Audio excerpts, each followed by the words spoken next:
നിങ്ങളുടെ favourite shows ഇനി ഒരിക്കലും മിസ്സാവില്ല. ഇപ്പോൾ C5 കാണും നിങ്ങളുടെ ഫേവറേറ്റ് ഷോസ് തികച്ചും സൗജന്യമായി. അധികാരം അറിയാതെയായിരുന്നു കല്യാണം. ക്ഷണിക്കാത്തതിൽ പലരും പരിഭവം പറഞ്ഞെന്നേ.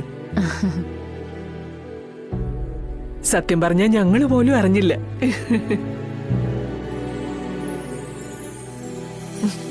എല്ലാവരുടെയും പരാതിയും പരിഭവം ഒക്കെ തീർക്കാൻ പോവാ.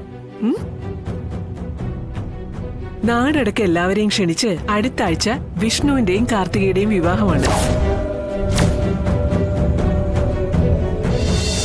ഞാൻ ഇനി എന്തു പറഞ്ഞാലും നീ വിശ്വസിക്കാൻ പോകുന്നില്ലെന്ന് എനിക്കറിയാം ശാലിനി. ഞാനിതെല്ലാം ഇവിടെ അവസാനിപ്പിക്കുന്നു എന്ന് മാത്രം പറയാൻ വന്നതാ. അതും എന്റെ മനസ്സിന്റെ ഒരു സമാധാനത്തിന്.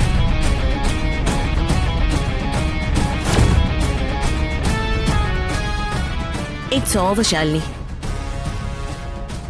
നമുക്ക് 3 പേർക്കും കൈ കൊടുത്ത് പിരിയാം. ഞാനും നീയും കാർത്തികയും. വിഷ്ണുവേട്ടൻ എന്റെ ലക്ഷ്യമല്ല മധുശ്രീ, എന്റെ മാത്രം സ്വപ്ന.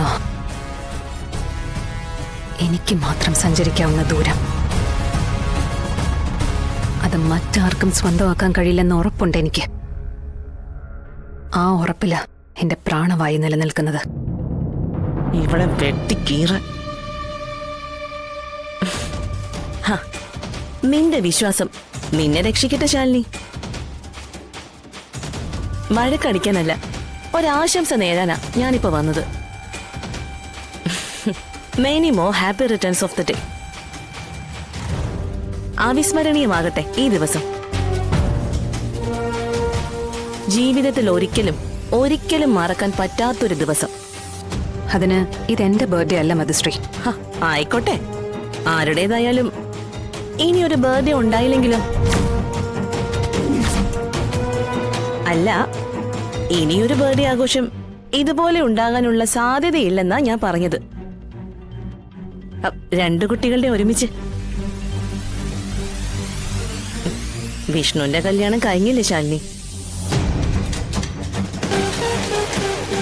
ഇനി നിനക്കിതുപോലെ ഇവിടെ വന്ന് കയറാനും ബർത്ത്ഡേ ആഘോഷിക്കാനും ഒക്കെ സാധിക്കോ? അതിന് സത്യാമ്മ സമ്മതിക്കോ? മധുശ്രീ, ഇതേ വിഷ്ണുവേട്ടൻ ഒരു ജന്മം ഒരാളുടെ കഴുത്തിലേക്ക് കെട്ടുവെന്ന പൂർണ്ണ വിശ്വാസം എനിക്കുണ്ട്.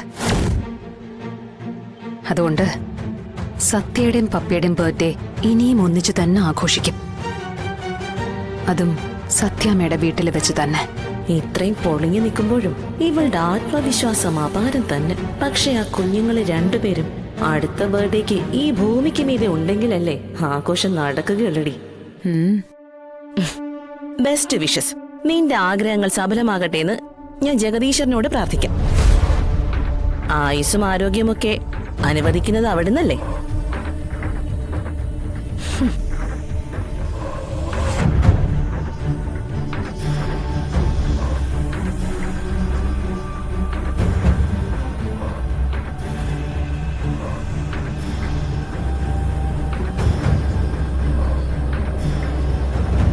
എങ്ങനെയുണ്ട്?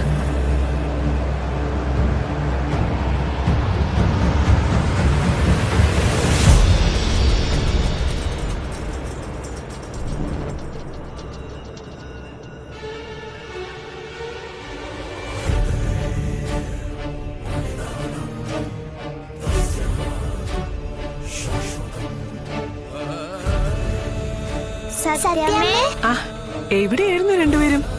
അപ്പുറത്തുണ്ടായിരുന്നു സത്യാമ്മേ. കുട്ടികൾക്ക് കുഴപ്പമൊന്നുമില്ലല്ലോ? ഇപ്പൊ കുഴപ്പമൊന്നും കാണില്ലടി. 1 മണിക്കൂർ കഴിഞ്ഞ് മയക്കം വരും.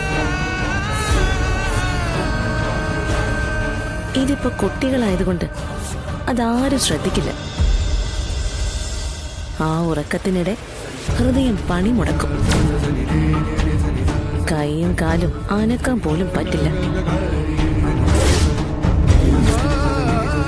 ഇതിപ്പോ കുട്ടികളായതുകൊണ്ട് അതാരും ശ്രദ്ധിക്കില്ല. ചത്ത് മലച്ച് കഴിയുമ്പോഴേ മറ്റുള്ളവരെ തിരിച്ചറിയും. പൂച്ചയോ പട്ടിയോ ഒക്കെ ചാവും പോലെ. പോസ്റ്റ്മോർട്ടത്തിൽ പോലും ആ കെമിക്കൽ കണ്ടെത്താൻ പറ്റില്ല.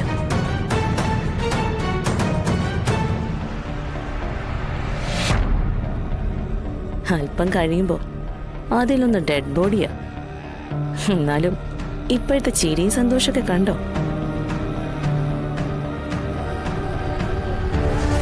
ഹാ, അതേ നമുക്ക് കുഞ്ഞുങ്ങൾക്ക് കൊടുക്കാൻ കഴിയും. നമ്മളവരുടെ മനസ്സ് വിഷമിപ്പിക്കാൻ പാടില്ല, ചാവുമ്പോ പോലും. സത്യ, ഇനി നമുക്ക് ഗിഫ്റ്റ് ഒക്കെ എന്താന്ന് തുറന്നു നോക്കാം. വാ.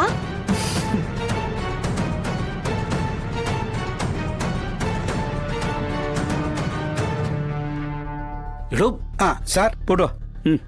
വാ പൊന്നി.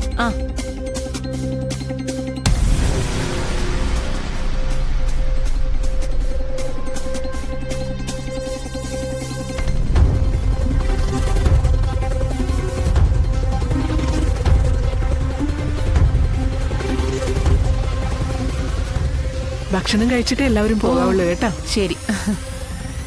പിന്നെ പ്രധാനപ്പെട്ട ഒരു കാര്യം എല്ലാവരെയും അറിയിക്കാനുണ്ട്.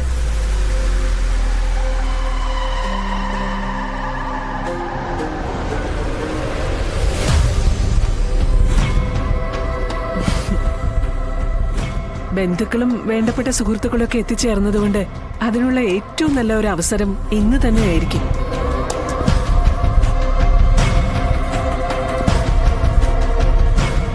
ഒരു സന്തോഷ വാർത്ത നിങ്ങളെല്ലാം ഞാൻ അറിയിക്കുകയാണ് കേട്ടോ. വിഷ്ണു, ഇങ്ങു വാ, ഇങ്ങു വാ. ഇങ്ങോട്ട് നീങ്ങി നിൽക്കട.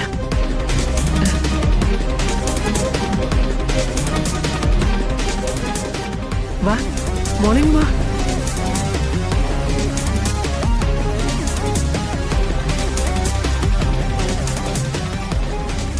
ദേ ഇങ്ങോട്ട് നീങ്ങി നിൽക്ക്. ഇങ്ങോട്ട്.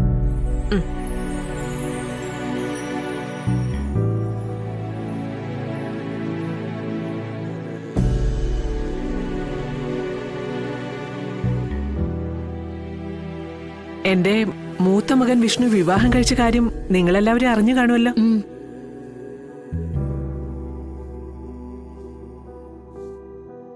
ദേ ഇവള, പേര് കാർത്തിക.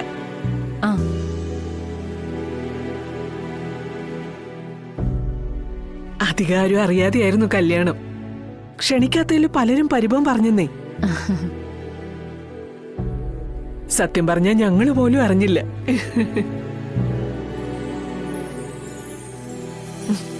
എല്ലാവരുടെയും പരാതിയും പരിഭവം ഒക്കെ തീർക്കാൻ പോവാ. നാടടക്കം എല്ലാവരെയും ക്ഷണിച്ച് അടുത്ത ആഴ്ച വിഷ്ണുവിന്റെയും കാർത്തികയുടെയും വിവാഹമാണ്.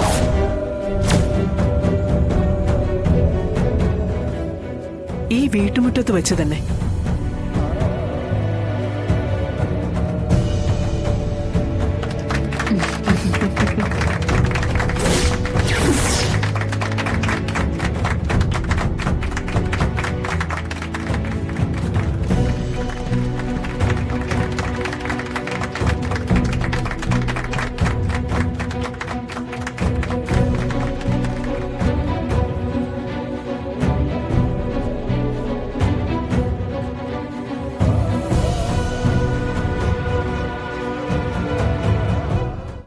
ഡൗൺലോഡ് ചെയ്യൂ C5 ആപ്പ്. കാണൂ എല്ലാ എപ്പിസോഡുകളും സൗജന്യമായി.